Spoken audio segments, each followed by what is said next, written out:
बिस्मिल्लाहिर्रहमानिर्रहीम। प्यारे दोस्तों, अस्सलाम वालेकुम। नॉवल कालिज कलियां और भंवरे की अगली किस्त शुरू करते हैं। कायदीन, जैसा कि आप जानते हैं, ये नॉवल लाहौर के उस दौर का है जब पाकिस्तान में मोबाइल फ़ोन सर्विस मौजूद नहीं थी। कायदीन की सहूलत के लिए अब इस तहरीर को यूट्यूब की शक्ल में पेश किया जाता है। उम्मीद है कमज़ोरियों के बावजूद आपको पसंद आएगा। कोमल ने फिर बात बनाई। मैं तो तुम्हें सिर्फ दोस्ताना मशवरा दे रही हूँ, अभी भी वक्त है, संभल जाओ। निगत अपनी बात पर दलील देते हुए बोली, तुम इजाज जैसे लड़के का साथ पाकर खुश थी, तो क्या मैं हंजला को छोड़ दूं? तुम बेवकूफ हो, देखती नहीं उस जैसी शख्सियत खुदा ताला की जात सोच समझ कर बनाती है। अरे वो तो जब बैठते हुए चलते हुए इतना खूबसूरत लगता है, तो ऐसे इंसान की बातें, अदाएं, मुस्कुराना और जज्बात कितने खूबसूरत होंगे। मेरा तो जितना वक्त उसके साथ गुजर रहा है वो मेरी तमाम जिंदगी पर हावी है।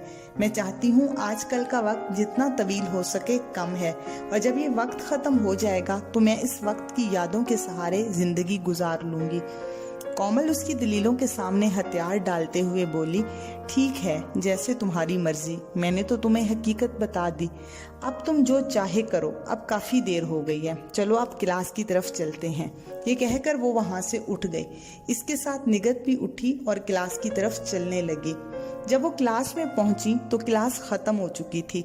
तमाम लड़के और लड़कियां क्लास से बाहर आ रहे थे। निगत की जूं ही नजर हंजला पर पड़ी तो वो एक अदाए नाज से मुस्कुराकर रह गई। हंजला भी उसकी तरफ देखकर मुस्कुराया। कोमल जरा फासले पर खड़े दोनों को देख रही थी। उसके चेहरे पर कर्ब था। वो खुद को एक धत्कारा हुआ समझकर बहुत ज्यादा अफसुर्दा थी। हंजला जूं ही निगत के करीब आया, उसने उसको हेलो कहा। जवाब ने उसमें भी उसने हेलो कहा। फिर वो नीचे सीढ़ियों के करीब लान में एक बेंच पर बैठ गया। रस्मी सलाम के बाद निगत ने वही पुराना शिकवा किया कि वो उसको वक्त नहीं देता, जबकि वो इससे बातें करने को तरसती रहती है। हंजला इसकी बात पर चुप रहा। ये उसकी आदत थी कि जब किसी बात का जवाब गोलमोल करना हो तो वो सिर्फ मुस्कुरा देता है। निगत ने फिर कहा, एक तो आपका मुस्कुराना इंसान के हर शिकवे को दूर कर देता है। क्या वजह है कि आप वक्त नहीं देते? यूं काफ़ी दिनों के बाद मिलना मुझे अच्छा नहीं लगता।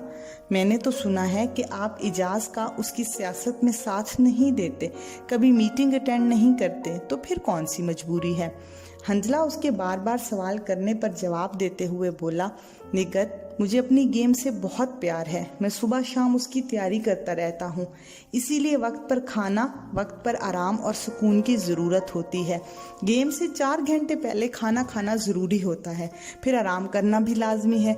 इस तरह सुबह शाम एक स्केड्यूल के मुताबिक रहना पड़ता है। तुमसे मिलने को मेरा बहुत दिल करता है, मगर तुमसे मुलाकात के बाद मेरे अंदर एक हिजान सा पैदा हो जाता है। मैं उस दिन अपनी वर्जिश भी सही तरीके से नहीं कर पाता, फिर अगले दिन तक डिस्टर्ब रहता हूँ। इस वजह से मैं तुम्हें कुछ दिनों के बाद मिलता हूँ। अब तुम मेरी बात मानो या ना मानो, मैंने तुम्हें सच सच बता दिया है। निगत, जो उसकी बात काफ़ी गौर से सुन रही थी, बोली, आप जो भी कहें, मुझे काफ़ी वक्त दिया करें। मुझसे अब आपकी दूरी बर्दाश्त नहीं होती। और हाँ, आपने मेरे साथ आज चलना है। मैं किसी किस्म का बहाना और दलील नहीं सुनूंगी, और हर सूरत में आपको साथ लेकर जाऊंगी। वो इसकी बातें सुनता हुआ इसके सरापे को बड़े गौर से देखता रहा। आज निगत बहुत बन संवर कर आई थी, जैसे किसी खास तकरीब में शिरकत के लिए आई हो। उसका लगाया हुआ परफ्यूम हंजला को बहुत भला लग रहा था। निगत ने निस्फ बाजू कमीज पहनी हुई थी और बाजुओं को ब्लीच किया हुआ था। उसके चेहरों पर एक तरफ बालों की लिट लटक रही थी। उसकी बातें सुनकर हंजला ने उसके साथ जाने की हामी भर ली, और कुछ ही देर बाद निगत की गाड़ी उनको लेकर माल रोड की तरफ बढ़ रही थी, जहां पर पहुंचकर उन्होंने सिनेमा पार्किंग एरिया में गाड़ी को पार्क किया और मजीना रेस्टोरेंट के बेसमेंट में उतर गया। वहां पर एक खाली कैबिन मौजूद था, इसीलिए वो किसी खाली कैबिन का इंतजार किए बगैर अंदर चले गए। निगत उस पर फिदा हुए जा रही थी और वो आज उसके ज्यादा करीब होकर बैठ गई। निगत ने उसका हाथ थामकर कहा, क्या आपको मालूम है कि मैं आज आपको यहाँ क्यों लेकर आई हूँ? पहले एक सरप्राइज दूंगी, फिर एक जरूरी बात भी करनी है। हंजला उसके चेहरे को सवालिया अंदाज में गौर से देखते हुए बोला, बहुत अच्छी बात है। क्या कोई ऐसी बात और सरप्राइज है जो तुम कॉलेज में नहीं दे सकती थी?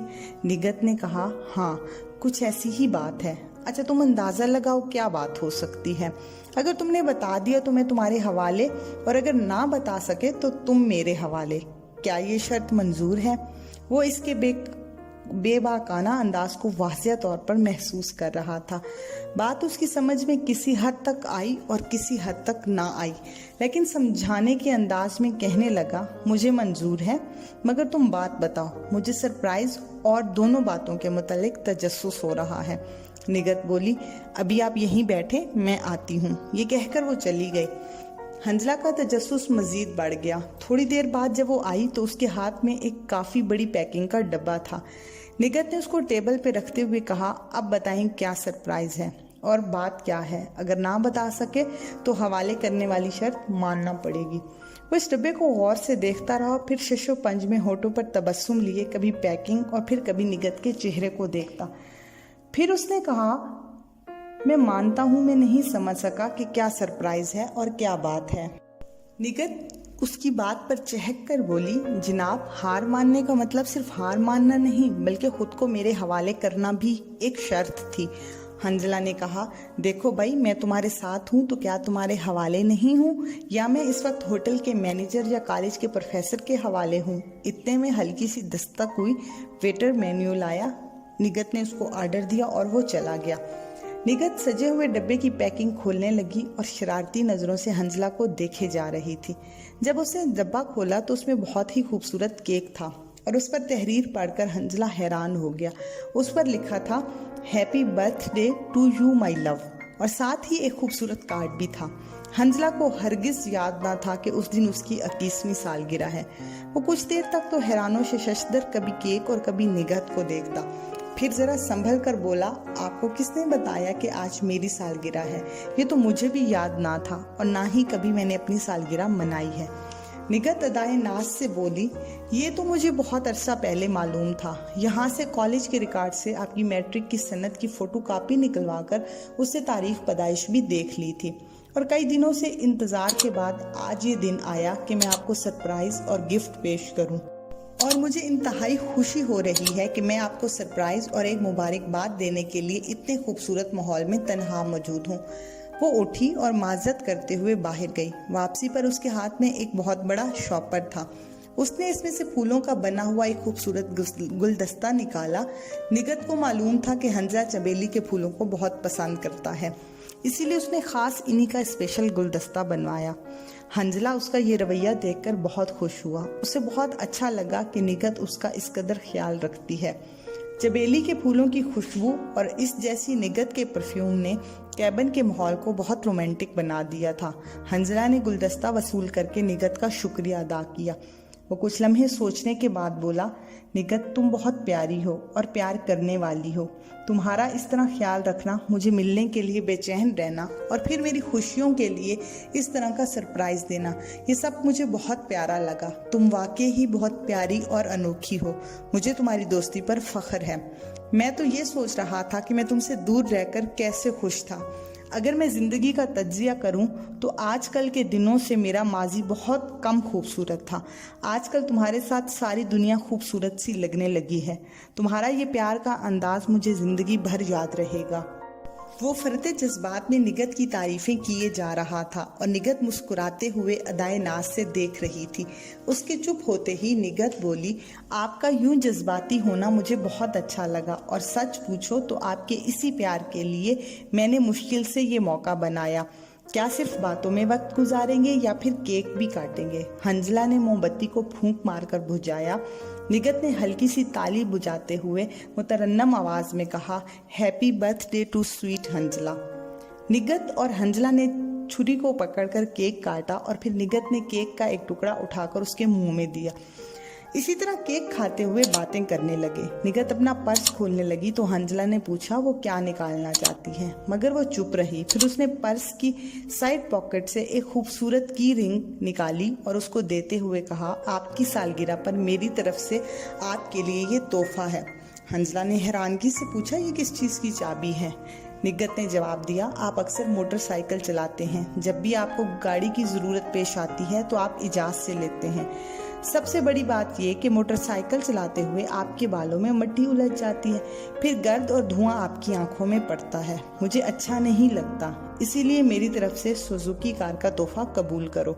मैं काफ़ी दिनों से सोच रही थी कि कोई ऐसा तोहफा दूं जो आपकी ज़रूरत हो और हर वक्त मेरी याद दिलाए, सो इसलिए ये तोहफा दिया।